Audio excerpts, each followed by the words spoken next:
Guys, all the cars that you see in these videos are for sale on my website, www.woodsandbarclay.com. Enjoy the video. Hello everyone, welcome back to the series on the 1985 300 CD. Today we're doing general service, so we're changing all the fluids and filters. Let's go ahead and get started.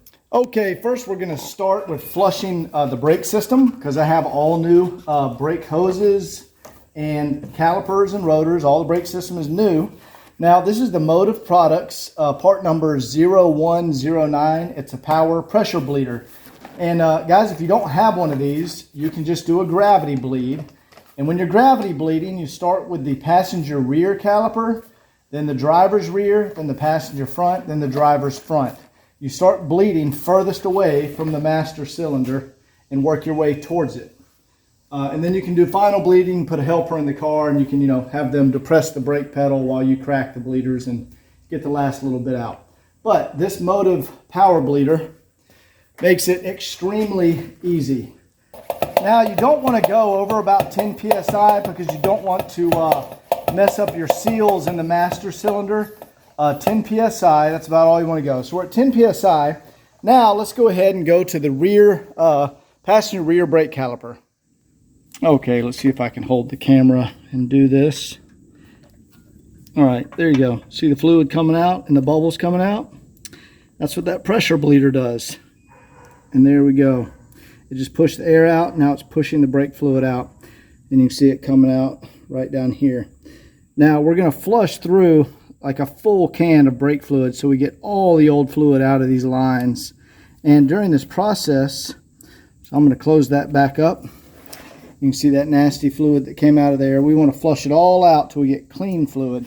And during this process, you want to make sure that you don't let the master cylinder go dry. So you can see our levels have dropped significantly. We can go a little bit more, but I like to go ahead and fill it back up with fresh fluid at this point, and we'll keep flushing. So let me go ahead and knock that out on all four corners, and then we'll show when we have fresh fluid back in here.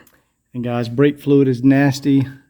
You don't want to spill it anywhere. It'll take your paint right off. So we're just going to fill this all the way back up. And it fills up the back reservoir first and then flows over to the front. There you go. See how it flows over to the front? And it fills that. All right, that. Here we are on the driver's side rear.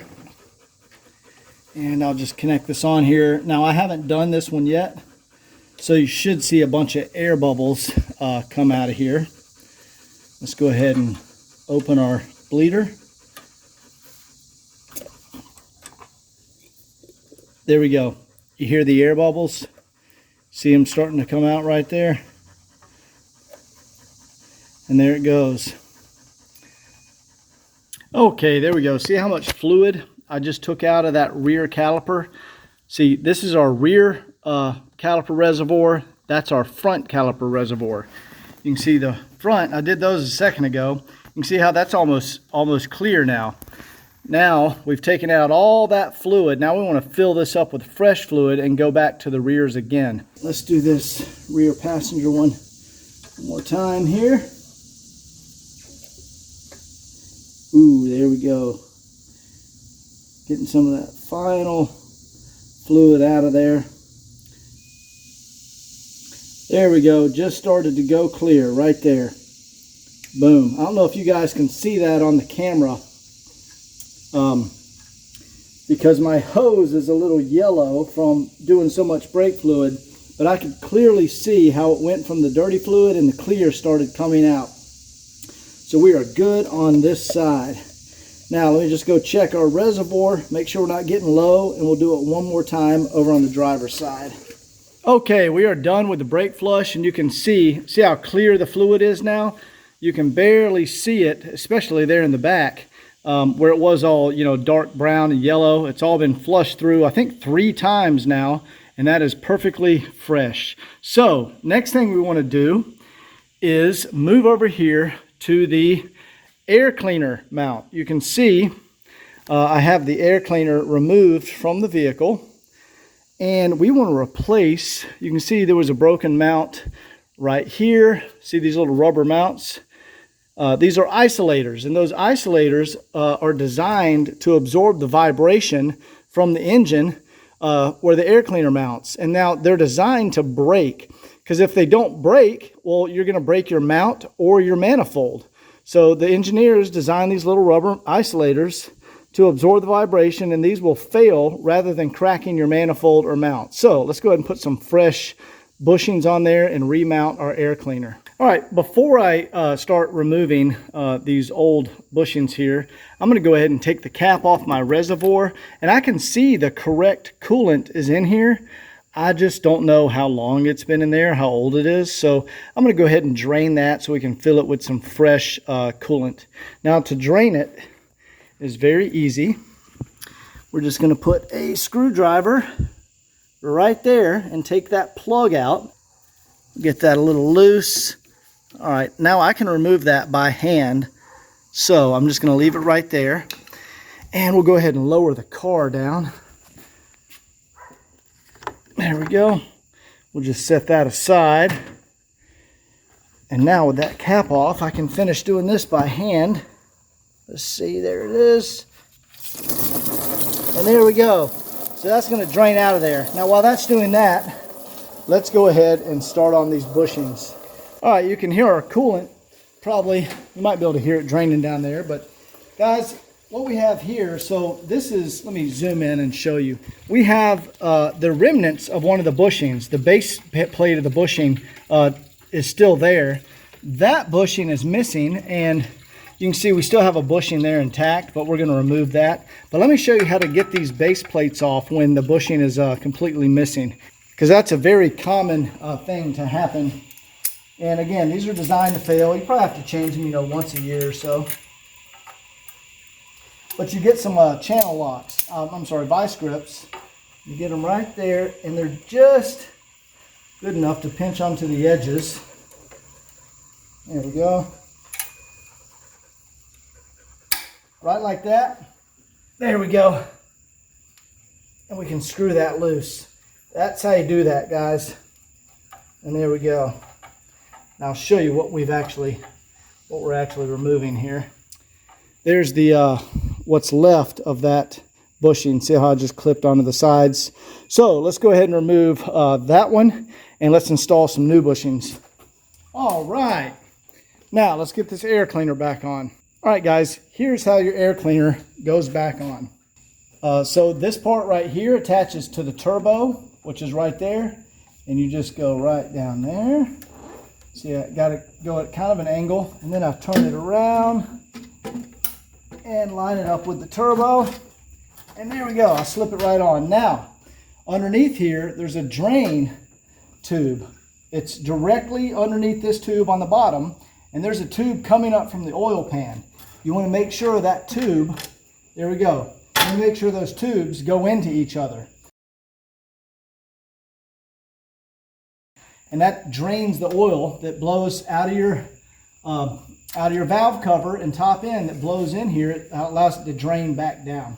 Probably a good idea to remove my channel locks first. And now we're just lining up. There we go, the little rubber bushings. So there we go. You can see the little rubber bushings we just installed stick through the air cleaner. And then there's a little 10mm nut that goes on the top of each of those.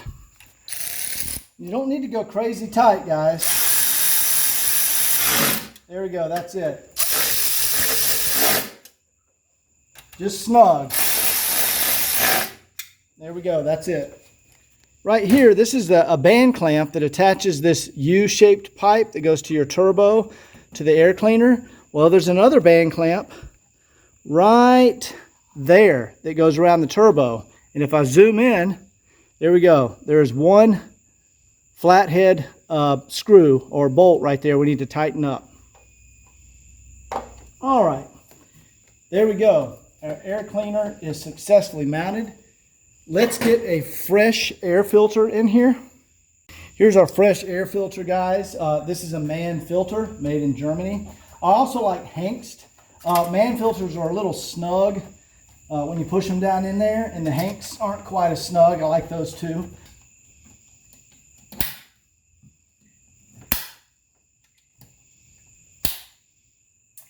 And we put our 10 millimeter right here.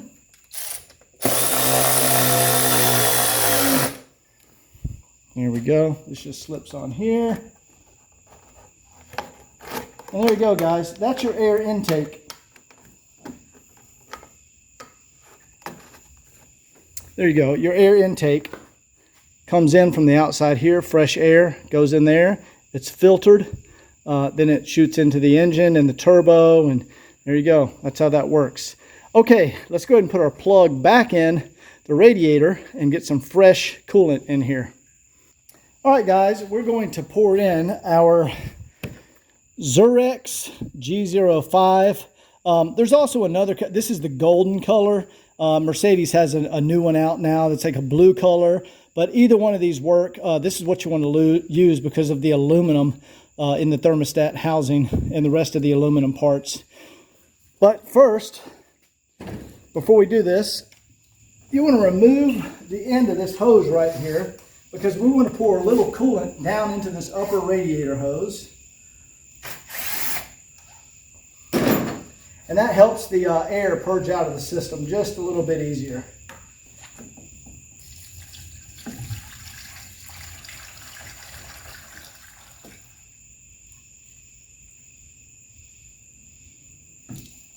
It's okay if you spill coolant, guys. It's not going to hurt anything. There we go. That system is completely full, and we're not going to have an issue with air in the system. Okay, guys, next thing we want to do is go over there and change the oil and filter. And a lot of people get confused by this. When you pour that Zurex in here, it's basically the same color as the aged reservoirs. So you can barely see the line right there? We're like right below the very full line, but you can barely see it in there. And some guys would be like, there's no coolant in my car, but it's because it's the same color as the reservoir. All right, let's go ahead and get our 13 millimeter and get this oil filter cap off.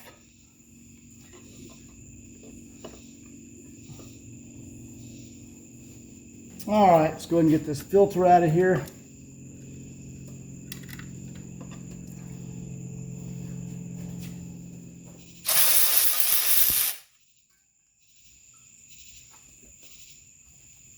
All right, while that oil is draining, we're also going to come back here and drain the diff fluid.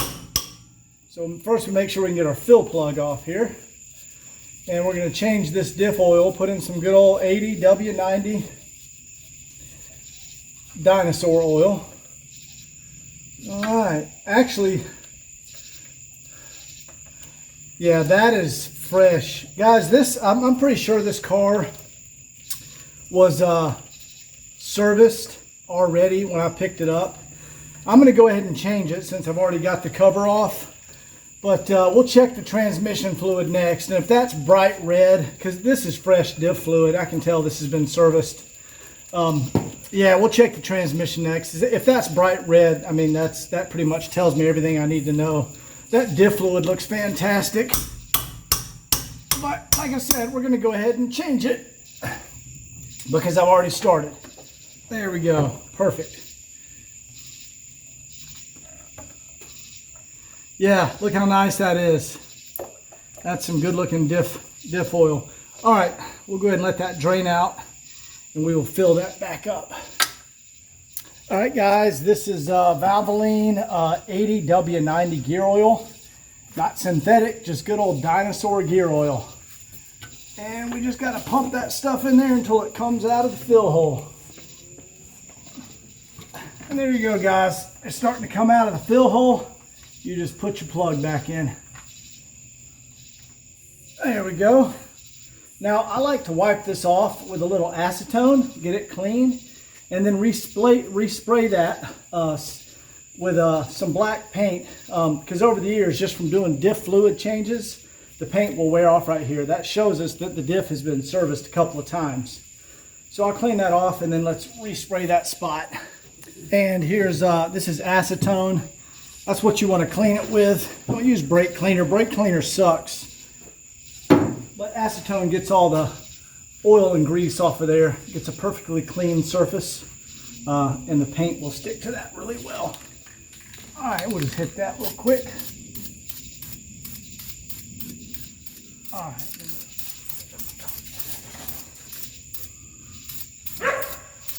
Very nice. All right, let's let that dry and let's go finish changing our oil. Okay, the oil is done draining there, and you want to put on your new copper crush washer before you reinsert your bolt. If you don't put on a new crush washer, you'll get little drips from your oil drain plug. So let's screw that in there, lower the car down, put our filter in, and fill it back up. Before we put in our new filter, we want to put our new sealing O-ring around the filter cap, and that's included with every filter. This is a Hengst filter. I like Hengst. They make good stuff. Like I said previously, I use Hengst and Mann. They're both German companies. All right, we just rub a little oil on there and put that on there like that. And the part of the filter that goes towards the cap is the side with the handle on it, guys. All right, let's get this. All right. And I like to just lift up and feel my O-ring. Yep, it's on there. There we go, guys. That's it. Just snug. Guys, I buy this. If you're ever wondering why my oil jugs are so dirty, is because I buy this Rotella 15W40. I buy it by the 5-gallon jug, and I just refill my 1-gallon jugs because I know it takes about 2 of these to fill up the car.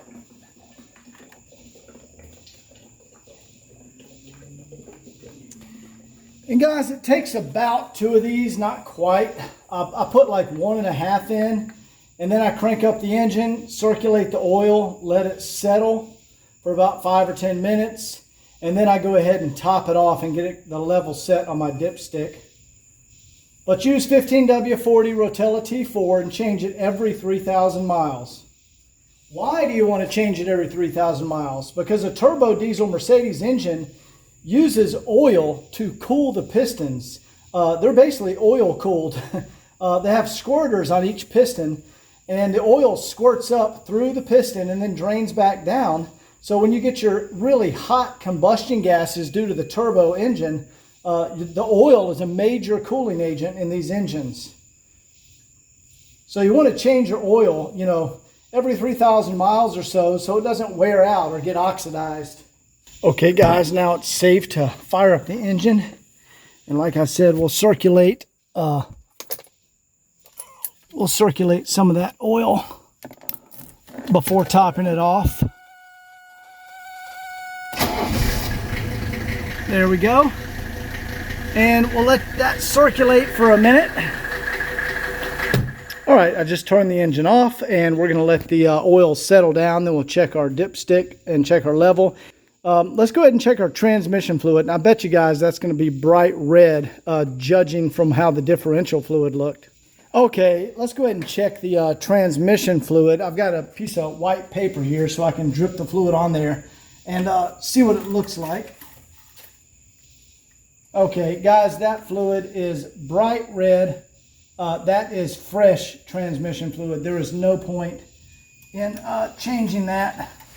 That was probably done when the diff was done, because I noticed that fluid was good back there. So we're not going to change that. It's unnecessary, but I do recommend changing it and checking it again and changing it in 30,000 miles. That's a good interval for your transmission fluid. All right, guys, I went ahead and got the fluid out of this power steering reservoir because I want to change the filter down in here.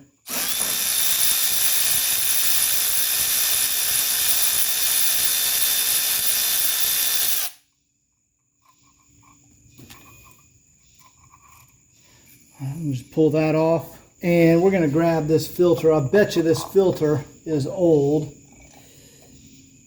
Yeah, see that dirty filter? So I want to go ahead and put a fresh filter in here and then just refill this reservoir.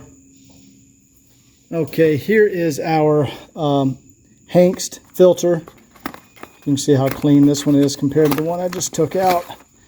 There you go. And let's just go ahead and set this guy down in here. And I'm going to have to turn the wheel back and forth several times to bleed the bubbles out of it.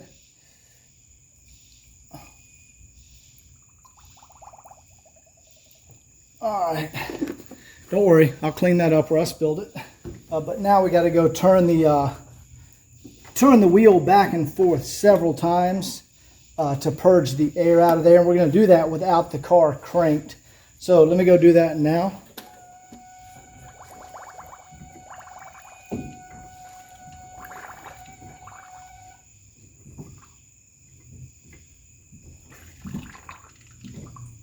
Alright, that should have sucked a lot down in there, yeah.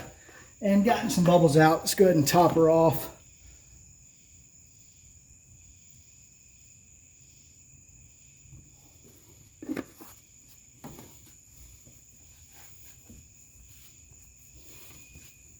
Alright, let's go see how much bubbles are left in there.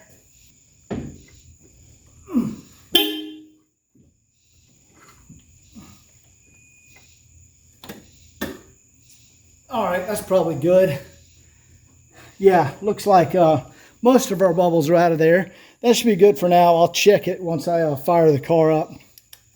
And guys, the next thing we want to do is change out the primer pump on the lift pump. Let me show you guys that. Okay, right down here, you see there's our pre-fuel filter, and here is our primer pump. These unscrew like that, and then you can operate them as a hand pump. And you see this one is already leaking everywhere. So these just old original ones leak like that, and see it dripping down there. So we're going to take that out, and we want to put in our replacement primer pump. And see, these go like that. You don't have to screw them down. So these are a much better design. So let's go ahead and get this one out of here. And guys, there's not really an easy way to do this. Let's see if I can get some light down here. But what you do, you get down here with a pair of channel locks. Vice grips. Okay. There we go. All right, we got that loose. And then we can just screw it out of here. See if I can shine the light on it. There we go. And then this screws out of here.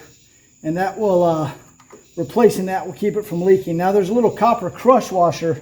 I think you can barely see it down in there. Not sure if you can see it or not. We got to get that copper crush washer out of there. And the best way to do that is with a little pick. All right, there we go. We just flew it onto the ground. Okay, see our replacement comes with a replacement copper crush washer. So we just want to hold that in place. Don't drop it. And we'll go down here. We'll put it on there. There we go. Okay, now to go ahead and tighten that off, we need to use a crow's foot. I'll show you that. Okay, guys, there's a crow's foot. I use 11/16. I think it's a 17 millimeter. But that allows us to get on the side and tighten that. Come in from the side and tighten it. So we'll just come down here.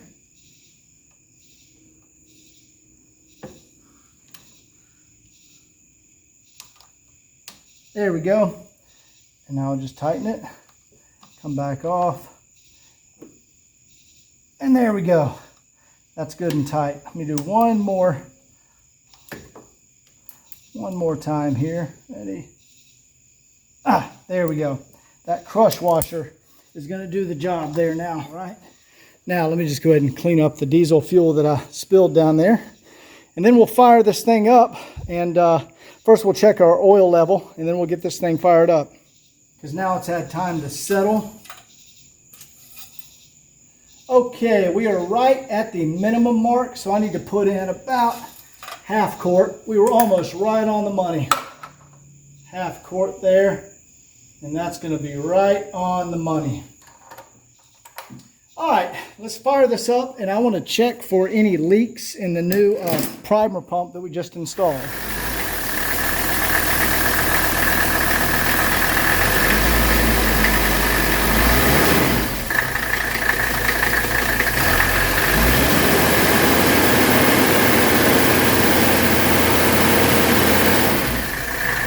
right, guys, we're looking good. I have no leaks down here at the primer pump. Next thing I want to do is change our main fuel filter. Our AC is engaging properly, and we're almost done with this service. All right, I'm checking out the AC functionality, and my pressure switches on the AC receiver dry are correctly turned on, and we have our auxiliary fan running. So the compressor and auxiliary fan and AC system are functioning as intended. Now I'm just going to let the car get up to temperature and bleed any air out of the cooling system. And oh yeah, the AC is cold. It's running on full blast, so that's good. Let me go ahead and put the heat on, and let's get this, oh, that feels nice. Let's go ahead and put our heat on, and we'll put that on full blast defrost. There we go.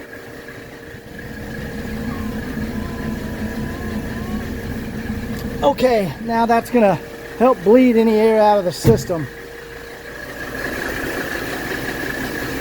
Just checking to see if we're getting hot. There we go. And we're almost up to engine temperature. You can see we're almost to the 80 mark. So that's going to bleed any air out of the system. So let me go ahead and do that. I'll let that finish. And then we're going to go ahead and change our main fuel filter. Guys, this engine is running incredibly smooth.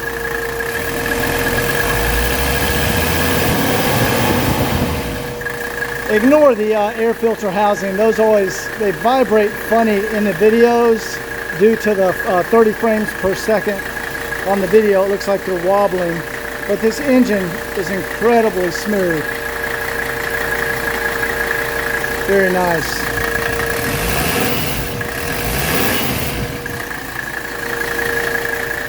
Now it's time, last thing we got to do, change that main fuel filter. And then let's get our filter loose. There we go. And you'll spill diesel everywhere when you do this, guys. That's okay. Don't worry about it. It won't hurt anything.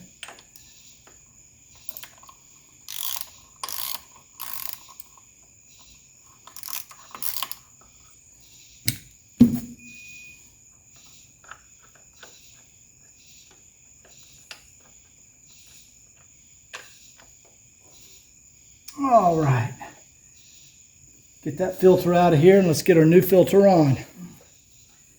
And it's important to fill up your new filter with diesel or you're going to get air pockets in there and it's going to be hard to start. There we go, right up to the brim. All right.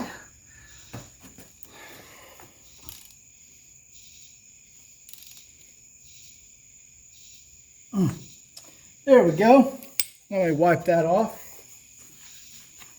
And then we'll fire up the engine, check for any leaks, and make sure there's no air pockets in the fuel. If there's an air pocket, you're going to see the engine stumble for a second while the air gets through, and I'll see if I can keep it running to get past any air, but I'm pretty sure we got that all the way filled with diesel, so I think we're going to be good. There we go, guys. We're good. All right, guys, so there we go. We are done with fluids and filters and general maintenance. So the next thing I need to do is put the wheels back on and get this over to the alignment shop and get it aligned. So we will see you in the next video. Let's see, what is the next video? Next video, I'll probably check out the AC system, make sure the charge is good, make sure everything's working correctly on that. And then we have a test drive and walk around video coming up. Oh, there's also a couple of things I want to do on the interior. So we'll take a look at those in future videos. So hope you enjoyed it. We'll see you next time.